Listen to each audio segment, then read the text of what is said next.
nous le faisons ces dernières années. Cette activité rentre dans le cadre de la mise en œuvre de l'un de nos projets dans la zone du Gandiol, à savoir la plateforme de veille sur l'information environnementale, donc sur l'environnement de manière générale. Cette plateforme est un projet qui est destiné à sensibiliser, sur la situation que traversent les zones côtières. Depuis quelques années, nous faisons cette activité. Nous avons été à Doune Baba Dieye, nous avons été à Keur Bernard et nous sommes ici aujourd'hui à Pilote Bar après Tassinière. L'objectif est de faire en sorte de montrer, d'attirer l'attention des gouvernants sur les situations que vivent ces localités.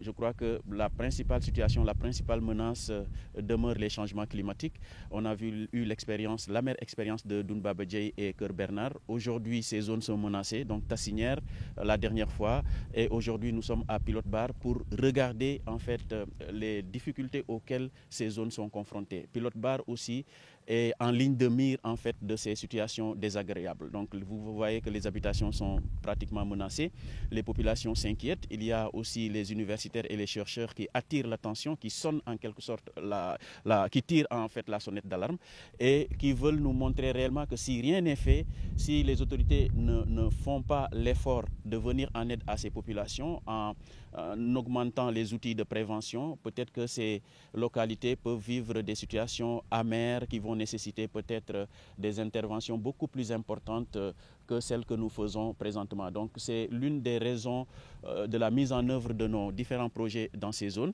et nous voudrions faire de telle sorte par exemple que les différentes menaces puissent être entendues par les autorités, mais aussi entendues par les partenaires qui peuvent faire quelque chose afin d'aider ces localités à développer des moyens de résilience encore beaucoup plus importants qui puissent leur permettre de faire face à l'avenir. Parce que comme l'ont dit les chercheurs avec lesquels nous travaillons, d'ici quelques années, des phénomènes de submersion peuvent avoir des conséquences désagréables sur cette zone côtière, surtout ici à Pilote Bar. Donc Pilote Bar présente des similitudes avec Doune Baba Dieye et Keur Bernard, et nous tous nous connaissons, nous savons quelle a été la situation à Doune Baba Dieye et Pilote Bar. Donc c'est ça, nous sommes venus aujourd'hui à Pilote Bar pour dire à nos autorités, pour dire à tous ceux qui peuvent faire quelque chose que c'est le moment d'agir. Avec le relèvement de la mer, toutes les infrastructures qui sont le long du trait de côte sont menacées. En réalité, sont menacées. Parce que si on parle de 30 cm tous les 100 ans, au bout de quelques, je ne sais pas, je ne dis même pas 1000 ans, c'est trop, mais si vous faites une projection de ce levé topographique sur le continent, vous vous rendez compte que même Saint-Louis peut disparaître dans 1500 ans. Même Saint-Louis peut, à plus forte raison que ces villages encore, du point de vue topographique, sont sous Saint-Louis.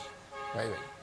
Les solutions qu'on préconise, c'est de comprendre le phénomène, les phénomènes. D'abord comprendre comment les paramètres hydrodynamiques se comportent.